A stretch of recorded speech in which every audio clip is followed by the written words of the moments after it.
प्रस्तावना।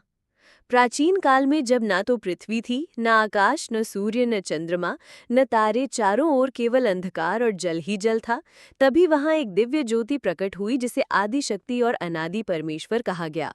वही ज्योति भगवान शिव का निराकार स्वरूप थी। कथा।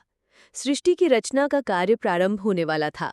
तभी उस ज्योति से ब्रह्मा जी उत्पन्न हुए, जिनका कार्य सृष्टि की रचना करना था। उसी ज्योति से विष्णु जी प्रकट हुए, जिनका कार्य पालन करना था। एक बार ब्रह्मा और विष्णु के बीच विवाद हुआ कि हम में से कौन श्रेष्ठ है। ब्रह्मा ने कहा, मैं सृष्टि का रचयिता हूँ, इसलिए मैं सबसे बड़ा हूँ। विष्णु ने कहा, मैं जगत का पालन करता हूँ, इसलिए मैं श्रेष्ठ हूँ। इसी समय वहां एक अद्भुत अग्निलिंग प्रकट हुआ, जो आकाश से धरती और पाताल तक फैला हुआ था। न उसका आदि दिखाई दे रहा था, न अंत।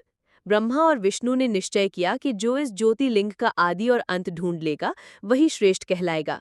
ब्रह्मा हंस रूप धारण कर ऊपर की ओर उड़ गए और विष्णु वराह रूप धारण कर नीचे की ओर चले गए।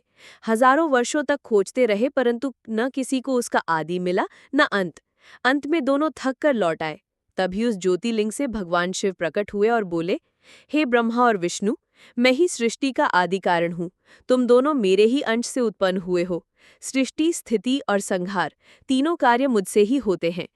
ये सुनकर विष्णु जी ने विनम्र होकर भगवान शिव को प्रणाम किया, परंतु ब्रह्मा जी ने अहंकारवश झूठ कहा कि उन्होंने शिवलिंग का आदि देख लिया है। भगवान शिव उनके इस असत्य से क्रोधित हुए और ब्रह्मा को शाप दिया कि आज से तुम्हारी पूजा पृथ्वी पर नहीं होगी। तभी से भगवान ब्रह्मा के मंदिर बहुत ही कम मिलते हैं। संदेश। ये कथा हमें बताती है कि अहंकार हमें पतन की ओर ले जाता है। भगवान शिव ही परम कारण है और उनका स्मरण करने से जीवन में शांति, शक्ति और सत्य मिलता है।